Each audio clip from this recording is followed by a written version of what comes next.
The Salam Kaoukji, known affectionately here as Sue, has been involved with the Sabah collection for decades.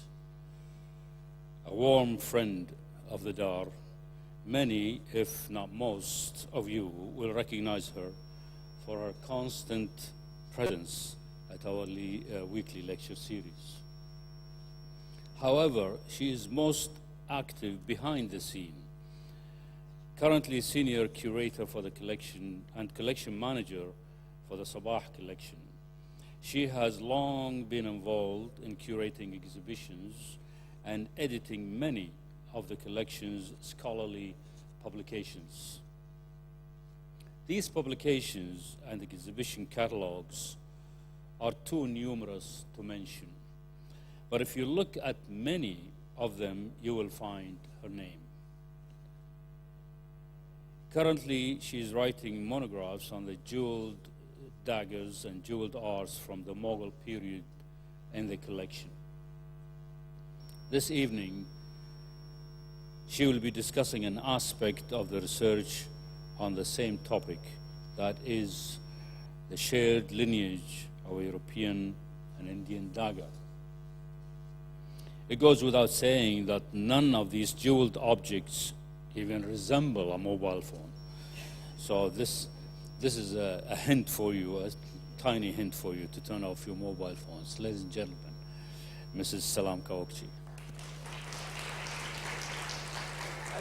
I'd like to thank Sheikh Hassan and Sheikh Nasser for the opportunity of working in their collection in a unique and wonderful environment.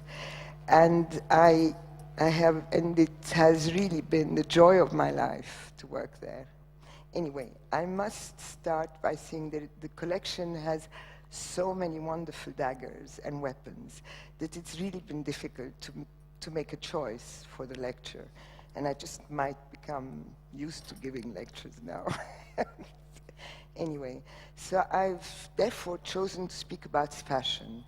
The fashion of a dagger that started in the second millennium in the Near East, traveled to Europe throughout the ages, and came back to the East in the 16th century to India.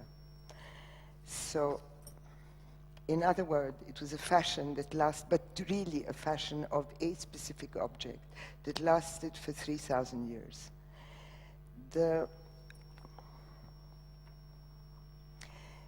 I have to start with, the particular bit about the fashion is the pommel of that weapon.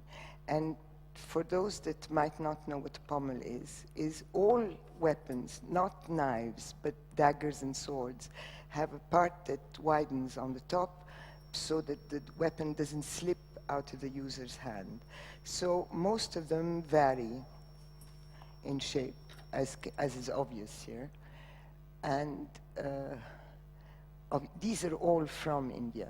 But a lot of them, like this one, are shapes that have gone throughout antiquity to Turkey, Iran, India, and because obviously it's a very convenient form. Oh.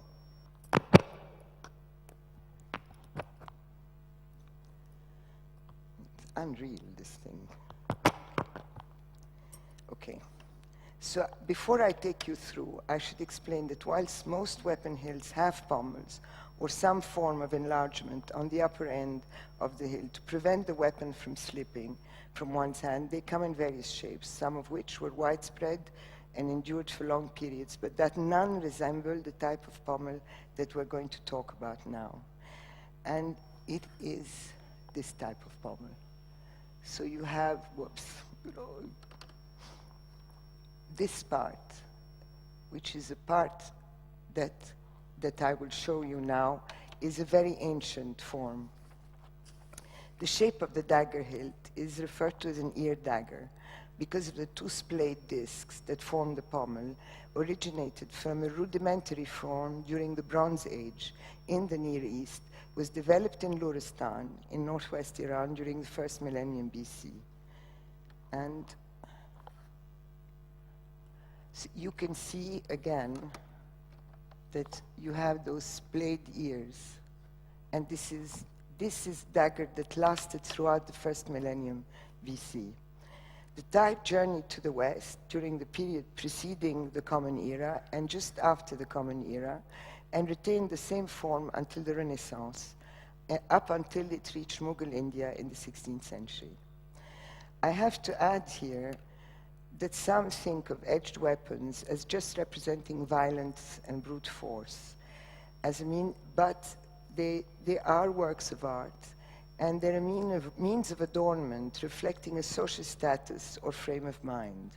It's a pursuit that obtained since times immemorial and endures to this day. All one has to do is look at the cars people drive, the clothes they wear, the accessories they use that give them to reflect their status or frame of reference. So, and this is a dagger that most certainly would have reflected the status of the owner or the wearer. I mean, you didn't wear this kind of dagger unless you wanted everybody to know what you were about. And this object, which is absolutely extraordinary, is just the locket of a scabbard of a dagger, a specific type of dagger. Unfortunately, we don't have written sources about weapons that describe them. Things would have been much simpler, of course, regarding their history and movement throughout the ages and different areas. Actually, one can find detailed descriptions about blades in early sources, even in poetry, but hardly any descriptions of weapons as such. There is a lot of poetry in pre-Islamic poetry from the area that talks about blades, but never descriptions of the daggers. So when weapons are mentioned in early literature, the types are generally not described, and one is left with no other option than to rely on visual representations to establish the point in time when a type of weapon was adopted in a particular area, and in this case during the Mughal period, which luckily abounds in miniature painting. For example, when the armor housed in the Khan-e-Dawlat, or House of Dominion, is described during a feast commemorating the accession of the Mughal Emperor Humayun to the throne, daggers are just referred to as khanjar and as shamshir, which is the Persian for sword, and with no other description except they single out the murassa, which means jewel, but they give you no description of the shape of the jewels or the design or anything.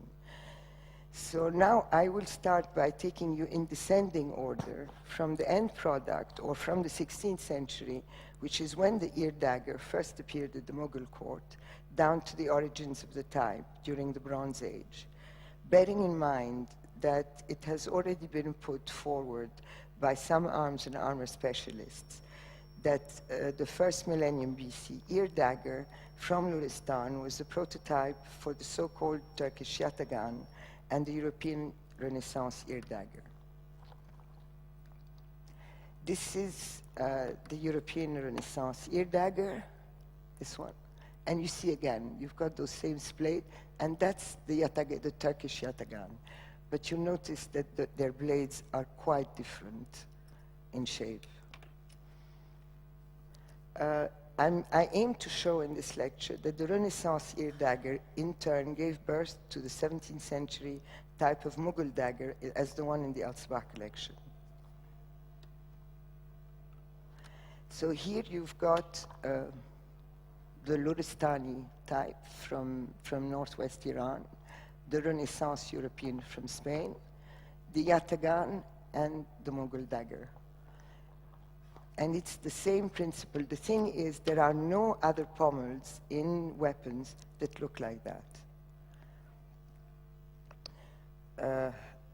After the ear dagger first appeared at the Mughal court, it was adopted but in a slightly modified form by Emperor Jahangir.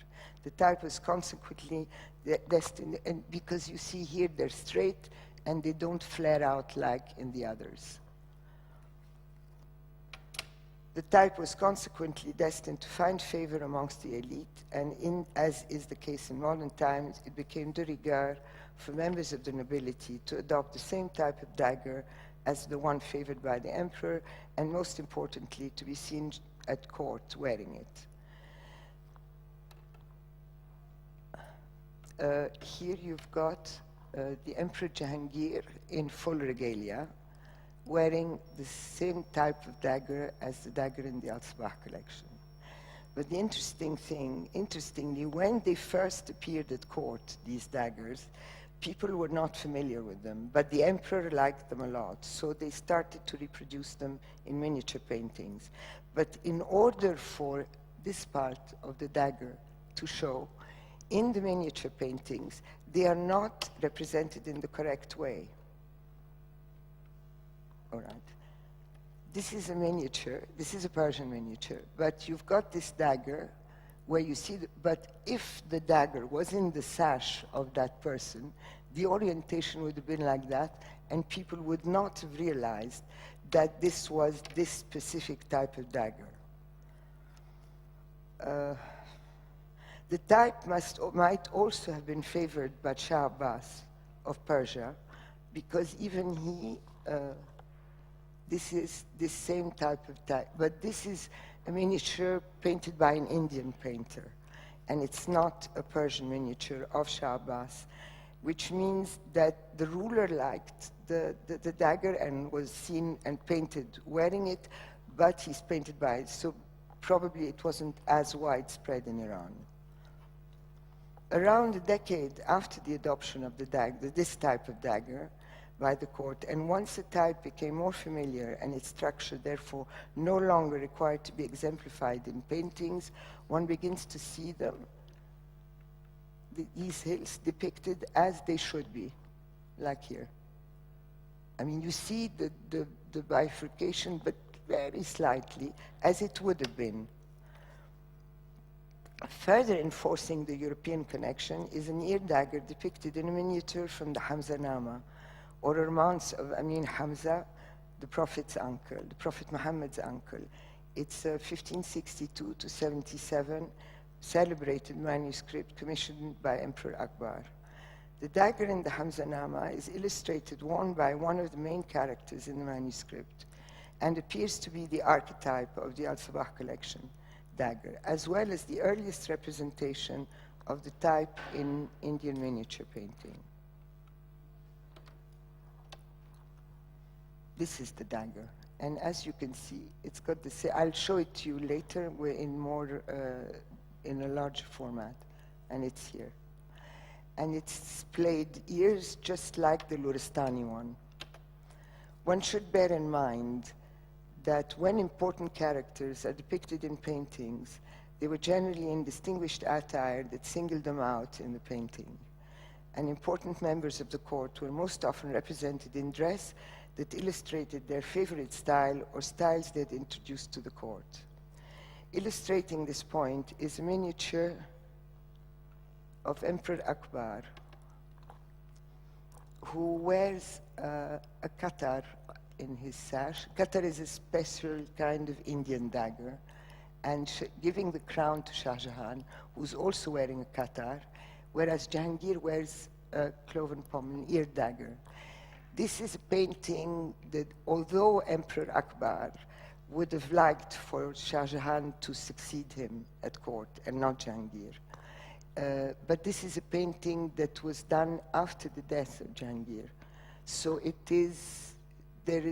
might be a nuance of whom Akbar would have preferred, but that's not what we're talking about now. Anyway, and so you always saw the personage wearing what he liked, what he preferred, the way he dressed. Emperor Akbar introduced a lot of different types of clothes and styles to the Mughal court when he took over. Then,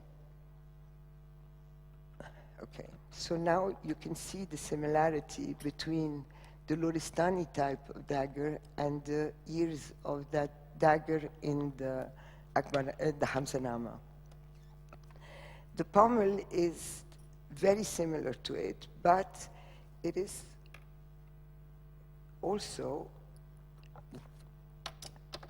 you will see it in a 14th century. I'm sorry, the quality of the picture is a disaster.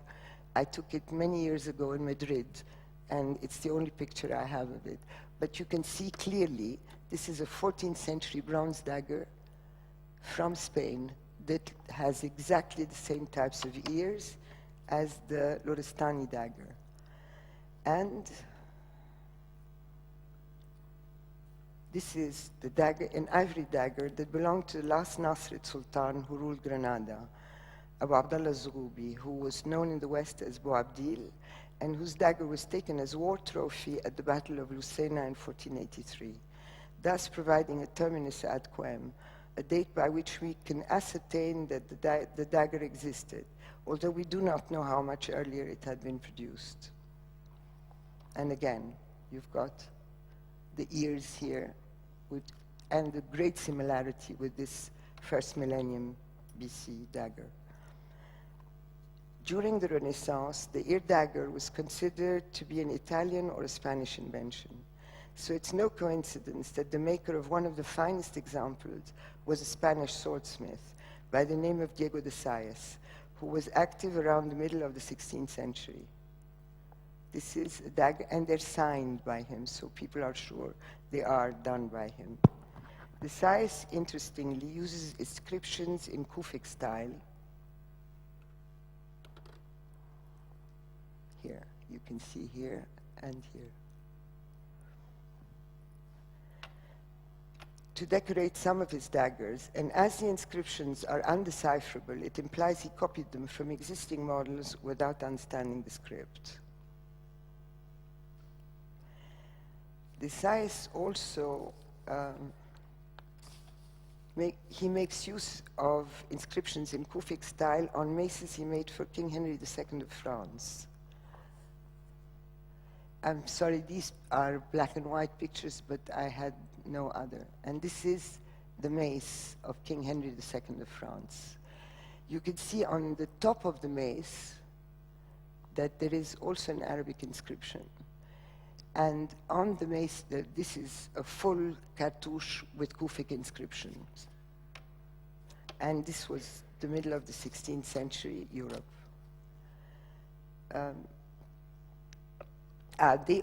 His mace includes scenes that are, you have palm trees, you have, and I'll come back to this one again, an elephant with a howdah. And this is a typically Indian thing, where you had a canopy that was put on top of the elephant for the emperor to go around in. Here you've got palaces you can't see them very well, with little flags here and crescents on them, a camel, and a man in a loincloth hunting. So here again you have the elephant with the howdah and a crescent on it and the camel. And this is all on the King of France's mace. And I mean, the mace was one of the king's regalia. So a further connection with Renaissance Europe comes in the form of the blade and guard of the dagger depicted in the Hamzanama. This type of blade here is typically European, and it's called cinque dea because the top of the blade is equivalent to 5 fingers.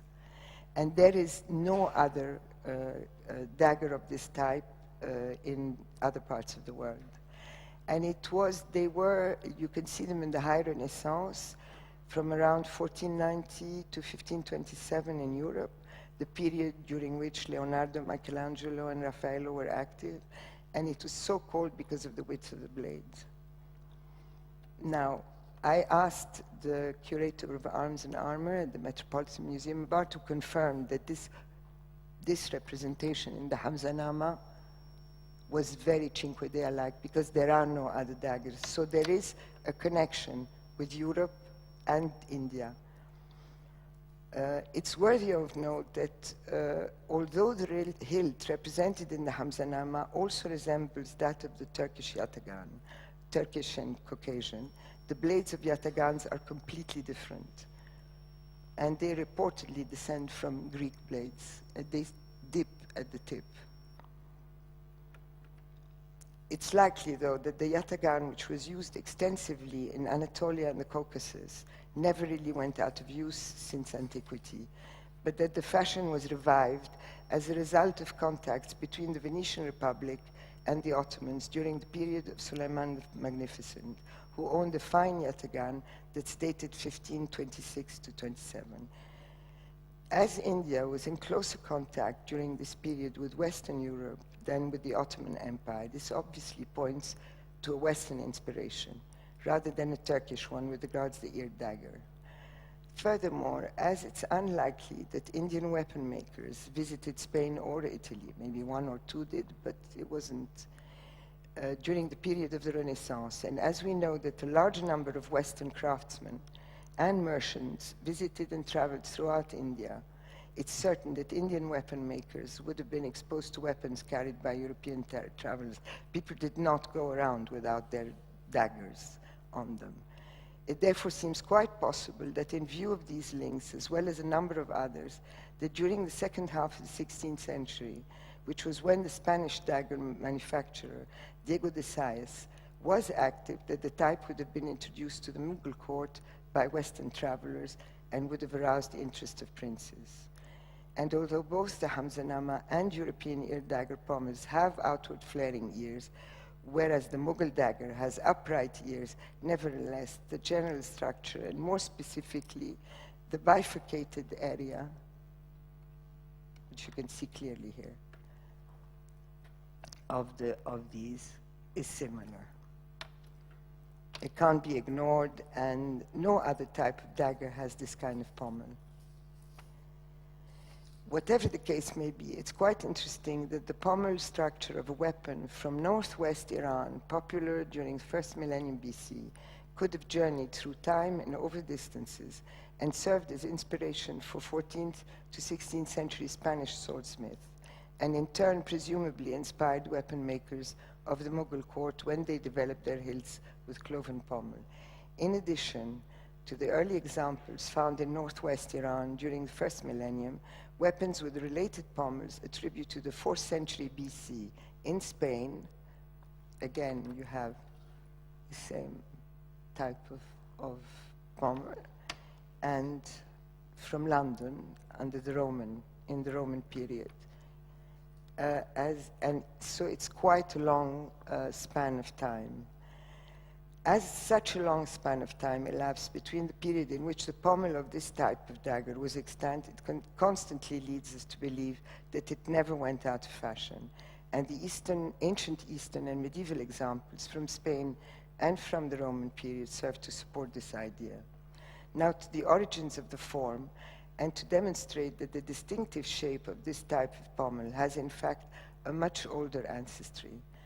Considering that the making of tools and weapons evolved from materials at hand during the earliest periods of civilization, and that animal bones would have been readily available to one and all, something that is clearly demonstrated by the yatagan hilt. You can see that this is inspired from a femur bone, obviously. It's therefore not surprising that the likes of femur bones, which were easy to carve and would not have required much effort to be turned into handles, would have been used as weapon hilts, and that therefore such a bone hilt that clearly evokes the form of the cloven or ear dagger pommel was found dating from the 2nd millennium BC in Tel el-Ghasil in the valley of the Bekaa in modern-day Lebanon. Again, it's one of my photographs. I photographed the object. It's at the American University of Beirut. And here again, you've got this sort of 2 ears. But this is because it is a carved bone. I hope that in the course of this lecture, I've succeeded in illustrating the connections between the origins, development, and later occurrence of this type of dagger pommel, as well as the longevity of the trend of that fashion that lasted so long. As a reminder, and this time going forward in time, I'll show you images of the bone hilt from the second millennium BC and its development up until it reached its final form in the 17th century AD. So you've got the bone that's here, and then the Luristani dagger, and this Atienza, Spain, Roman, and Boabdil, Abu Abdallah Zughoubi, the Spanish mid-16th, the Hamza Nama, and ours. Yes, finished, thank you. Yes.